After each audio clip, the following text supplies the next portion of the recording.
Do you have trouble talking about your feelings? You're not alone. It's a topic that can make even the most powerful people somewhat squeamish. You're listening to Feelings Matter, where our mission is to demystify everything about emotions so that we can all get more comfortable talking about them. Join Tina and Michelle every week as we unpack a new angle on emotions, drawing upon the science of the brain and the psychology of human nature. Hello, everyone, and welcome. I'm Michelle Stinson-Ross. And I'm Tina Schweiger. And this is Feelings Matter, brought to you by Mindful Appy. Today, we have yet another interesting... I swear we are spending this first round of several episodes introducing new topics and new concepts, and today is one of them. Today we're talking about moral emotion. What does that look like, Tina? Moral emotion. Well, we start with what is moral? Like, what does moral mean? And it's rightness or wrongness. You have morals. You're taught morals. You inherit morals. Everyone's morals are a little different. But what's our ability to decide what we think is right and what we think is wrong when it comes to especially other people and our own behavior in the world? Mm-hmm. So when it comes to emotion, that you can imagine when you see somebody doing something you think is morally wrong, how do you feel? You can get a little frustrated if you do. Mm-hmm. And if you see somebody that's just going out of their way and doing something that's very kind and very generous and morally good, how does that make you feel? Pretty good. So, a lot of this has to do with just judging emotion in and of itself, right?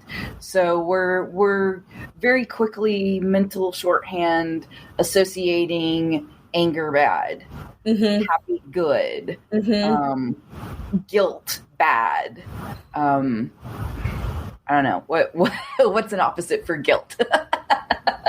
Pride, I guess. You could be proud about something, and if you're not feeling guilty about it, it could be proud. Mm-hmm. Yeah, or it's just like peace, feeling at peace about something. Mm-hmm. Yeah, it's complicated because there's how we think about our own emotions and those states as being a positive state or a negative state. Our ability to distinguish within the positive or negative, how positive or precisely what type of positive or what type of negative. Then there's our brain, which is the little judging machine. We're always looking to judge everything. So we're firing it up with positive and negative emotions, looking at the world around us and making judgments. And the two are intimately intertwined. So I don't know that people really realize how much their emotions impact the decisions that they make and how they judge people and circumstances on a daily basis. Granted, our brains are wired a bit to be sorting all of that out, but there's a lot of that that's taught to us too, whether that is within our families, mm-hmm. our religious practices, our cultural norms. All of that comes into play as to how we, quote unquote, judge good or bad as far as emotion goes. Yeah, absolutely. We talked before, both you and I are recovering digital marketers, or still are. And we've always known that the consumer makes decisions based on emotion first and then uses the rational, logical side to rationalize the decision they've already made based on emotion. Mm-hmm. So it's a big part of how we operate. And how does that get tangled up with morality? What do you think? I think to a degree, we're really crossing back and forth across a line between feeling an emotion and acting on it. We're beginning to talk more about what's going on between that initial emotional response to something and how we behave based on that emotional response. but it's not what I would consider mindfulness either, because mindfulness says we're going to stop, we're going to hold that emotion, we're going to actually feel it for a moment without making a judgment before we act on it. Whereas what we're talking about here is just like quick, this is the emotion, this is the judgment, henceforth behavior. That's such a good point, because we strive to that mindfulness where you have the thing that happens, how you feel about it, and then the space in between where you can hopefully create space, become aware of how you feel, observe the thing that's happened, suspend your judgment, and then make a decision from a more neutral place. If you don't have that, what do you have? And in the middle there's a thing called intrinsic motivation, I think is a link between what's happening in your outer world and what's happening in your inner world, because those emotions they motivate you to take action. They motivate you to say words. And that comes from within. That's the intrinsic part from within you. So when you see something happen, and I love the studies, that kind of, that actually quantify these things. Mm-hmm. The one I'm looking at from 2014 is interesting, and it measured people's ability to distinguish between different positive emotions or different negative emotions, meaning the difference between saying I'm happy or I'm filled with joy or I'm pleased. There's different levels of positive and there's different levels of negative. And it's an intensity level, wouldn't you say? Yeah, absolutely. And people who can distinguish those different emotions within positive are who people actually, let me strike that, revise it. People who cannot distinguish happiness from all the positive emotions lumped together are more likely to have their emotions drive them motivate them in a situation where they're feeling positive.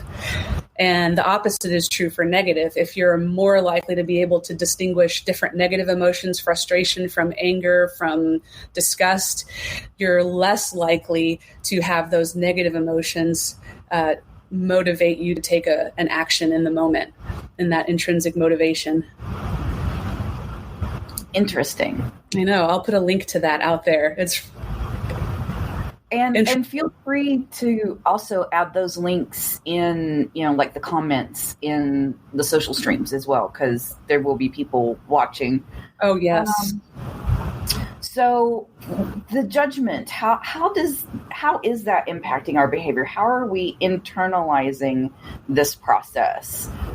What does that look like just from our own experience, when we're trying to work through our own behavior and emotions? How does that kind of look? We talk a lot about emotional awareness and regulation. What do I feel? When do I feel it? How do I feel? What's happening around me? And learning to pause between reaction and the next step, the next action.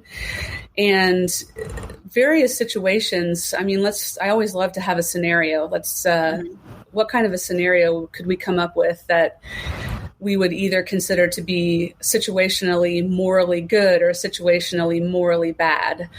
Anything come to mind out there? Well, you and I were talking about a couple of interesting scenarios the other day about like emotional mismatch, right? Where you're feeling sad at a wedding, mm-hmm. which doesn't seem to be quite, wait a minute, this doesn't align with the expectation of what you should be feeling at a wedding, and yet, processing that. Yeah, and if you were observing somebody at a wedding and they're just breaking down and crying and they're sobbing and it's very, very out of place, I would imagine you'd have a lot of people kind of looking, this is a happy occasion. What's wrong with that person? Why are they crying? And then you'd start making up all these stories in your head, like, well, maybe they're secretly in love with the bride or secretly in love with the groom, and they're just so distraught that the wedding is happening and they want to stand up and call it off. And if you're like me, come up with all these wild scenarios for why they may be crying. But you also may look at them and be like, oh man, couldn't you hold that in or walk outside, because it's not appropriate. It's not right to be crying at a wedding. It's incongruous. So that's a that's an interesting extreme example of how you mind that we had just recently discussed grief, and that makes me think, well, what if somebody in attendance of that wedding, they're starting to think about a relationship with a loved one that's passed on. And they're actually joyful and happy about, what that couple is about to experience. And yet it's triggered that sense of loss in them personally, which is completely outside of what's actually going on. But it just happened to trigger that emotion, and it kind of welled up. Yeah. And the grief could be creatures. We are, and that grief could be remembering their own wedding with a spouse that had passed, and the grief. And even now, weddings bring up so many emotions. I think I always cry at a wedding, and it's like happy tears, but it's such a monumentous commitment and lifelong event that it has such significance. And I'm kind of a sucker for pomp and circumstance, and oddly, but it's interesting, the difference between the judging part of your brain that's observing somebody in the wedding and they're crying, and you're making up these stories about how they might be distraught that somebody's getting married, when in fact they're maybe just experiencing grief because they've recently lost their spouse. And the huge gulf that we can have between our assumptions and judgments of right or wrong, and jumping to those conclusions based on the feeling that it gives us, that, oh, that doesn't look right. That's a bad feeling. It's out of context. It's in a weird place. There must be something morally wrong with that.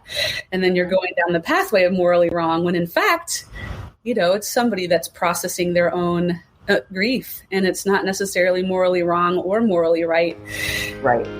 Support for this podcast comes from Mindful Happy. Your feelings matter, and Mindful Happy can prove it. Try it out for free right now. Grab your phone and text the emoji that best represents how you feel to 972-480-6715. See how your feelings compare with other listeners of the Feelings Matter podcast. Again, text the emoji to 972-480-6715. And now back to the conversation with Tina and Michelle. Feelings are information. We talk about that one a lot, and this is yet another way to look at that. Is you have a feeling, you have an emotion. What can that be telling you about the circumstance around you, your history, what's going on in your life? And not be good or bad, but simply be It is a feeling. What is it? Where did it come from? Well, and this it's a social construct. I mean, really, when we get down to it, this is how we use feeling and emotion to create a functional society or culture. Because, this makes me think about parenting, right? When, you've got that kid in the store and they see that toy that they want, and they throw a fit because mom's saying no right at that moment. And then mom's got to get all of the childish outrage in check quickly, because now she's in a social situation where a kid's screaming, everybody's looking at her, and she's like, and what does mom usually say? Don't be angry, right? Yeah. Or she's looking around at people like, I'm so sorry. And empathy is the feeling that when you have it, it can drive you to do good things. So in that situation, if you're feeling like, oh man, I have been there, that is so embarrassing, you might just say to her, hey, don't worry about it. We've all been there. It'll pass. This is only temporary. Right. So you can offer something in a situation if you can relate to how they're feeling, and resist the urge to say, oh, that parent should be controlling their child and getting into the judgment mode. Sure. Sure. Because we're in a societal situation where obviously the child's behavior is disruptive. Mm-hmm. It's very disruptive in that moment. And to, not take into context and like you said, engage in a little bit of empathy, we can, as outsiders, become incredibly offended right away. But at the same time, mom has an opportunity to either communicate something positive or something negative. And her saying, that anger is bad, Mm-hmm. just generalizing anger is bad, begins to teach the child the moral connection between anger and bad, and that I can't be angry. Where you can be angry, what you can't do is act on it in public. But you're going to stop a 4-year-old and explain them all of that to them in that moment. Hopefully you're strong enough to pick them up and move them out of the situation and set them down and let them work it out. Hopefully, but it's true. The parents out there, if you're reading parenting books and you do read about temper tantrums, they're telling you try your best to just ignore, the temper tantrum, which seems to be the most difficult thing to do in a public situation because your own shame is piling on and your own embarrassment is piling on. But it's true because, to your point, Michelle, if you said to the kid, hey, dude, you're embarrassing me. Stop throwing a temper tantrum. Your expression of anger right now is unacceptable. At that young and tender age, they are going to see anytime they feel that way, regardless of the situation, as unacceptable, and will end up unwinding it in therapy later in life or not. Right. So that's really the situation where we learn the morality around emotion, is that sort of thing. But at the same time, we've also got this aspect of using emotion to impact the behavior of others, because you said embarrassment. The verbiage that you gave communicated guilt in that moment. It's like, okay, not only are you angry, but now you are guilty. I'm going to shame you for, behaving improperly in this moment. So we've now piled on additional feelings on top of that in order to get the child to just not have a temper tantrum right now. And I love how when we contrast that with the workplace, because we love to do that, like how it is to be a parent and dealing with emotions and using that as an example for in the workplace. And the coworker on your team just did something that really pisses you off. I mean, it's just wrong. Maybe they went around your back to your boss and told on you for something that you did. I mean, make up a situation. How many people actually want to get back at them?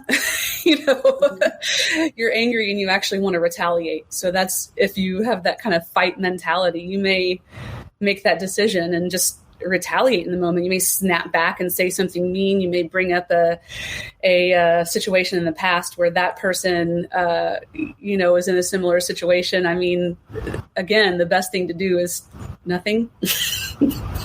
Well, is it though? Is it though? Because I've been going through a lot of anti-racism, diversity, inclusion training right now. And a lot of scenarios that we've been discussing are when somebody within the group says something harmful, right?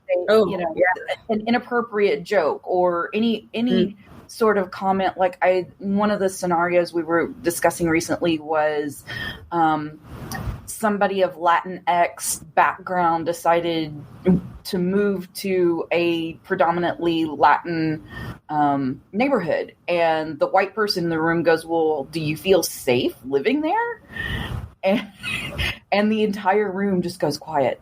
Nobody, everybody in that moment realized that was not cool, but nobody's speaking up. Everybody just kind of shut down. All of a sudden, everybody else in that room is feeling some degree of shame. Oh, yeah. But nobody has the urge to step up and call out the one person that's like, what you said there wasn't cool. It was a little thoughtless there, my dude. Now, in the diversity training, do they guide you to speak up about that, and how so? So yes, in that case, and we get into the differences between privileged and non-privileged, right? Somebody with privilege that is of equal rank, somebody that would be considered an equal by the person that made the misstep in the first place, that's an opportunity for you to step in and just disrupt and go, you know what, and it could be very kind. It doesn't necessarily have to be antagonistic the way you disrupt that, but to step up and say, I can see how, so-and-so might not feel uncomfortable being in that neighborhood that, they have like background, or did you really just mean that? I mean, it could be as simple as just like, wait a second, did you just mean what I thought you meant? Yeah, giving them like an opportunity to get out of it. Like, I think I didn't hear you correctly. Could you repeat that? But those instances where all of a sudden shame leads to silence, it is, how do you deal with that in the context of moral emotion? It gets complicated really quick. Yeah, I mean, I think we talk always are quoting Brene Brown, her empathy versus sympathy. And in that moment, you could sympathize with the person who's moving into the neighborhood, or you could empathize with them. And if you empathize with them, you could just say something like, wow, I bet that made you feel pretty uncomfortable. I'm sorry. Right. That's definitely another way to disrupt is to say, wow, I bet you felt really uncomfortable when they said that. Really uncomfortable. Probably. And then the other person could say, oh, I didn't mean it that way, or I apologize. Right. I apologize. Right. Whoa, that was insensitive. Boy, it's tangly. I think we're going to have to take a couple more episodes to unpack morality and emotion. I feel like we're only just scratching the surface. Well, so that was an instance of where, the moral emotion didn't quite lead to the right behavior, right? The shame shut everybody else down, and it's going to take somebody with some serious mindfulness and motivation to turn it around. But at the same time, we also use emotion to guide people to behave more morally, right? There are instances where,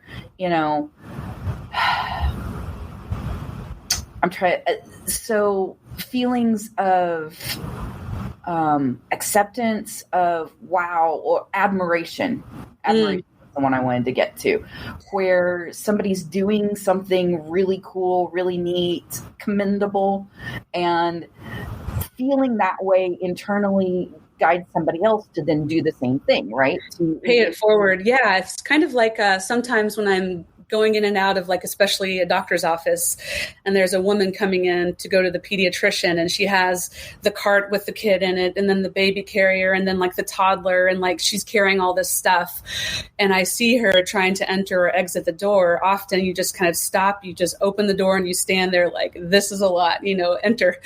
And somebody else sees that, then they may pick up on the positivity that you just did something nice and to help someone out, and then carry that forward into their day. That's a way that on the positive side, seeing a situation, empathy, and kind of like a call to like help out a person in need can then expand into other areas of the world. Well, I think what we're finally getting to is that despite how tangly moral emotion can be, empathy is kind of the key to all of this, right? If we can step out of a negative emotion or runaway emotion and just engage empathy in any type of situation, we're going to tend to get it right. The takeaway, I think, is if you're in a situation and you find yourself intensely judging to the point where you feel your heart tense up and you're like, oh, what just happened? And it's like, it was bad. That's the time when you have to pause, take a moment, walk away, quiet yourself before you wreck yourself. Emotional regulation. It all comes back. Mindfulness, emotional regulation, it all kind of works together. A bit of self-love maybe at times needed in order to get through this. But it's an interesting topic, and I kind of hope that we do revisit it. I think that this leads to other things like how much responsibility do you take for somebody else's feelings and emotion? I think there's a lot more that we can delve into, but at the same time, I feel like this might be a good stopping spot, don't you think? Yeah, I do. And I do want to invite anyone that has heard or listens, if you have any questions about feelings and rightness or wrongness, I would love to answer those questions, or at least if we don't have the answer, go dig for the answer. And if we can't find the answer, have a good conversation about it. Excellent. Tina Schweiger, as always, thank you so much for your intelligence and insight. Michelle Stinson-Ross, thank you for your intelligence and insight and enthusiasm and motivation and all the positive things. You guys take some good things out into the world for us.